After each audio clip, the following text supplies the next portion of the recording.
Welcome to my YouTube channel study dot. आज हम लोग स्पेक्ट्रम का पार्ट 3 देखेंगे वीडियो। जो भी मेरे चैनल पे न्यू है और इससे पहले इस वीडियो को नहीं देखा है तो वो जाके लिंक डिस्क्रिप्शन में दिया हुआ वहाँ से पार्ट 1 और पार्ट 2 देख सकते हैं, जिसमें हम लोग स्पेक्ट्रम की हिस्ट्री जो बुक आती है उसकी चैप्टर 3 से स्टार्ट किया। जो भी एग्जाम रिलेवेंट चैप्टर है उसको देखेंगे हम लोग। तो उसमें हम लोग पार्ट 1 और पार्ट 2 देख चुके हैं। अब हम लोग देखेंगे पार्ट 3, जिसमें कि हम लोग अंग्रेज और फ्रांसीसी के बारे में बात करेंगे। ठीक है, तो चलिए स्टार्ट करते बिना देर के। और अगर वीडियो पसंद आए तो लाइक शेयर सब्सक्राइब जरूर करिएगा। और हाँ, अगर कोई भी सजेशन है आपको वीडियो को लेकर या कोई भी चाहते हैं कि कोई इम्प्रूवमेंट कर सकते हैं या कुछ भी ऐसा, या किस भी वीडियो आगे बनाओ, तो उसको ज़रूर आप कमेंट बॉक्स में फ्री है, आप कमेंट ज़रूर करिएगा। ठीक है, चलिए।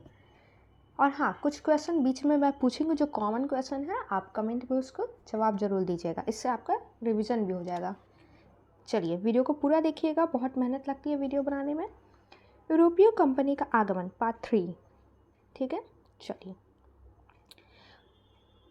हम लोग 46 क्वेश्चंस देख लिए थे। ठीक है, पार्ट 1 और पार्ट 2 मिला के अब 47 देख रहे हैं।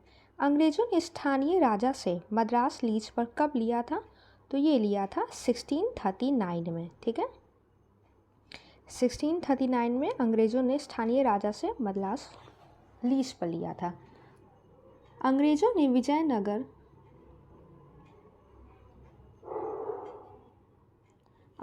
विजयनगर शासकों के प्रतिनिधि चंद्रगिरी के राजा से मद्रास कब छीना था? देखिए, दो अलग अलग क्वेश्चन है इसमें लिखा गया है। बैकग्राउंड में जो भी साउंड आ रहा है उसको थोड़ा इग्नोर करिएगा। ठीक है, देखिए इसमें दिया हुआ है कि मद्रास लीज पर कब लिया था, और इसमें बोला गया कि मद्रास को कब छीना था। ठीक है, तो दोनों में अंतर है। क्वेश्चन को ध्यान से पढ़िएगा, ऑप्शन में कंफ्यूज नहीं होइएगा। ठीक है, ये 1640 से ये 1639 है। लीज पर लिया था मतलब कि एक एग्रीमेंट हुआ था, ठीक है, कि इतने टाइम तक हमको मिलेगा। लेकिन कब्जा कब कर लिया था? 1640 में। अंग्रेज़ों ने सेंट जॉर्ज किले का निर्माण कहाँ किया था? तो ये मद्रास में ही किया था। 1687 ईस्ट इंडिया कंपनी का मुख्यालय कहाँ शिफ्ट किया गया था? तो ये शिफ्ट किया गया था बॉम्बे। ठीक है, और कहाँ से किया गया था?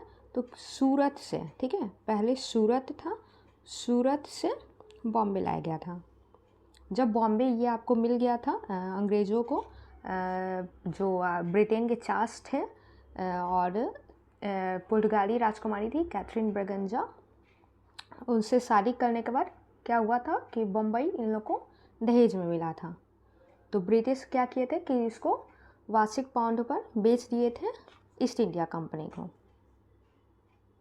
नागपतम के उत्तर में स्थित सेंट थॉमे में किस यूरोपियों की बस्ती थी? तो ये पुर्तगालियों की बस्ती थी सेंट थॉमे में। ठीक है, किसकी अनुमति से क्रमशः हुगली तथा बुंदेल में पुर्तगालियों के कारखाने खुले थे? तो ये अकबर और शाहजहाँ के कहने पे। अकबर के थी अनुमति पे हुगली में कारखाने खुले थे और शाहजहाँ के अनुमति से बुंदेल में। ठीक है, पहली बार अकबर कुछ यूरोपीय ईसाइयों से नामतः कुछ पुर्तगाली व्यापारियों से कब मिला? पहली बार अकबर पुर्तगाली व्यापारियों से कब मिला था? तो ये मिला था 1572 का कैम्बे का दौरा। जब कैम्बे वो गया था तो वहाँ पे पुर्तगाली व्यापारियों से मिला था। ठीक है, अकबर के निवेदन पर 28 फरवरी 1580 को गोवा से 2 पादरी फतेहपुर सीकरी बुलाए गए थे। ठीक है, तो कौन थे? ये क्वेश्चन पूछा हुआ क्वेश्चन है। देखिए, स्पेक्ट्रम से मैंने वही क्वेश्चन को उठाया जो किसी एग्ज़ाम में अब तक में पूछे गए हैं, प्लस जो आने के चांसेस हैं। ठीक है, उसी क्वेश्चंस को मैंने उठाया है। रोडाल्फो एक्वाविया और एंटोनियो मोंसेरेट। रोडाल्फो एक्वाविया और एंटोनियो मोंसेरेट ये 2 पादरी थे जिन्होंने अकबर के कहने पर गोवा से फतेहपुर आए थे। और ये 1583 तक रुके थे। ठीक है, 1580 में आए तो 1583 तक रुके थे। और ये क्या हुआ था, 3 बार अकबर ने ऐसे मिशन को बुलाया था। पहला तो ये 1580 है ही, दूसरा कब बुलाया था? 1595, और तीसरा बुलाया था 1590, और तीसरा बुलाया था 1595 में। ठीक है, तो ये 3 बार मिशन जो ईसाई पादरियों को बुलाया था अकबर ने। ठीक है, मुगल सम्राट ने ईस्ट इंडिया कंपनी पर जजिया कर कब लगाया था? देखिए ये ईस्ट इंडिया कंपनी पर पूछ रहा है, तो ये ध्यान रखिएगा 1680 में। अंग्रेज़ों और पुर्तगालियों की शत्रुता किस संधि से समाप्त हुई थी? तो ये हुई थी मैड्रिड की संधि से। ठीक है, मैड्रिड की संधि से ये अंग्रेज़ों और पुर्तगालियों की शत्रुता समाप्त हुई थी। अब आप कमेंट करके बताइए कि मैड्रिड की संधि कब हुई थी। ठीक है, कमेंट में ज़रूर बताइएगा।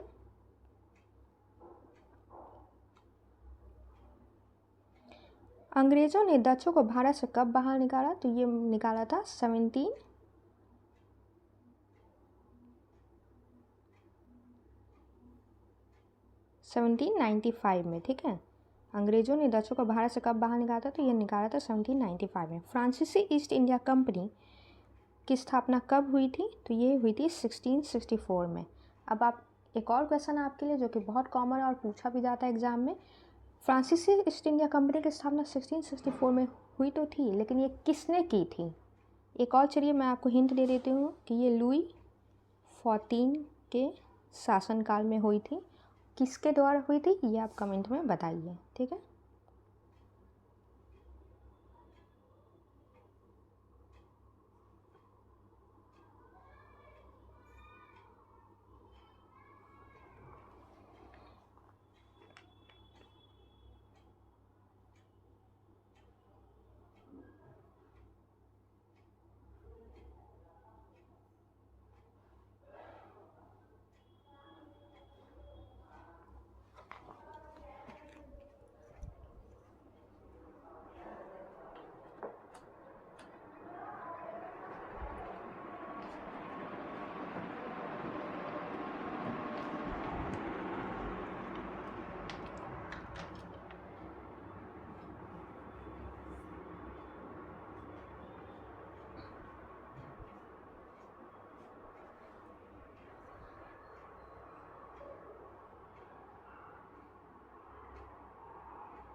चलिए नेक्स्ट क्वेश्चन देखते हैं।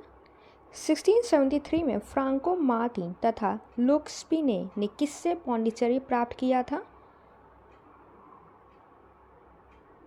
तो ये प्राप्त किया था सेल खां लोदी से, जो कि कहाँ के शासक थे? वलिकोदापुरम के। ठीक है, नेक्स्ट देखते हैं। डचों ने फ्रांसीसियों से पौंडीचेरी कब छीना था? तो ये 1693 में डचों ने फ्रांसीसियों पौंडीचेरी को कब्जा कर लिया था। किस संधि द्वारा पुनः पौंडीचेरी फ्रांसीसियों को दिया गया था? तो ये रिजवी की संधि द्वारा पौंडीचेरी क्या हुआ था? फ्रांसीसियों को वापस मिल गया था। ठीक है, और रिजवी की संधि कब हुई थी? तो ये मैं आपको बता देती हूँ 1697 में रिजवी की संधि हुई थी। नेक्स्ट, दुप्रे फ्रांसीसी गवर्नर कब बना था? तो ये बना था 1742 में। ठीक है, और इसी के टाइम में कर्नाटक वार युद्ध हुआ था। अंग्रेज और फ्रांसीसियों के मध्य कौन सा युद्ध हुआ था? तो यही था कर्नाटक युद्ध। टोटल 3 कर्नाटक युद्ध हुए थे और आखिरी हार फ्रांसीसियों की हुई थी। फ्रांसीसियों के पहले व्यापारिक कोठी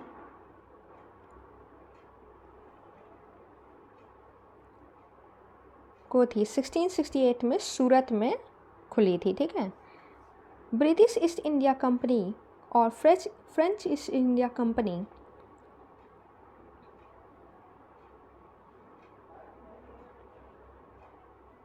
के मध्य संघर्ष का मुख्य कारण क्या था? तो ये था व्यापार पर एकाधिकार और राजनीतिक नियंत्रण। फ्रांसीसियों ने मद्रास पर कब्जा कब किया? तो ये किया था 1746 में। ठीक है, ये सब क्वेश्चन ध्यान रखिएगा। इसको वीडियो को 1 से 2 बार देखिए। ठीक है, ज़्यादा लॉन्ग वीडियो नहीं है, 2 बार देखिए, याद हो जाएगा आपको।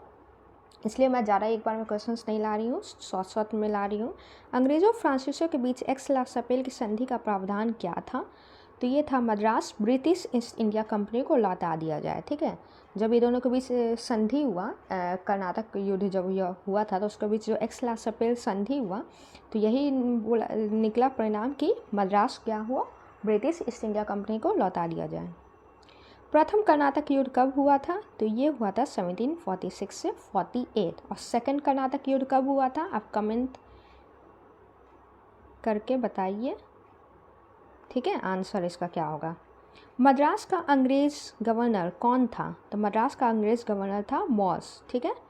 ट्रीटी ऑफ आचेन को और किस नाम से जानते हैं? तो एक्स-ला-सपेल की संधि को ही ट्रीटी ऑफ आचेन कहते हैं, ठीक है। तो अगर आपसे पूछ लिया जाए ट्रीटी ऑफ आचेन किसके बीच हुआ था, तो कंफ्यूज नहीं होना है, ठीक है। एक्स-ला-सपेल और ट्रीटी ऑफ आचेन दोनों एक ही है, जो कि आपका हुआ था अंग्रेज़ और फ्रांसीसियों के बीच में। तो ये आज का लास्ट क्वेश्चन था। मिलते हैं नेक्स्ट वीडियो में। एक बात और टोटल यूरोपियन कंपनी का आगमन हो जाएगा। इसको मैंने इस तरह से बनाया है कि एक भी क्वेश्चन आपका मिस नहीं होगा और आपका स्पेक्ट्रम पढ़ने का भी ज़रूरत नहीं पड़ेगा अगर अभी तक आपने नहीं पढ़ा है। तो अगर पढ़ लिया है तो आपका ये क्विक रिवीजन होगा आपको, ठीक है। एग्ज़ाम से पहले बस देख लीजिए, अगर नहीं पढ़ा है तो एक बार, तो आपको रिवीजन हो जाएगा अच्छे से। तो वीडियो को अपने दोस्तों के साथ भी शेयर करें जिनको भी ज़रूरत है, जिनको भी ये चाहिए, जिनका भी एग्ज़ाम होने वाला है। और सजेशंस हो, कोई भी कमेंट हो, कुछ भी आप भेज सकते हैं हमको। वीडियो देखने के लिए थैंक यू।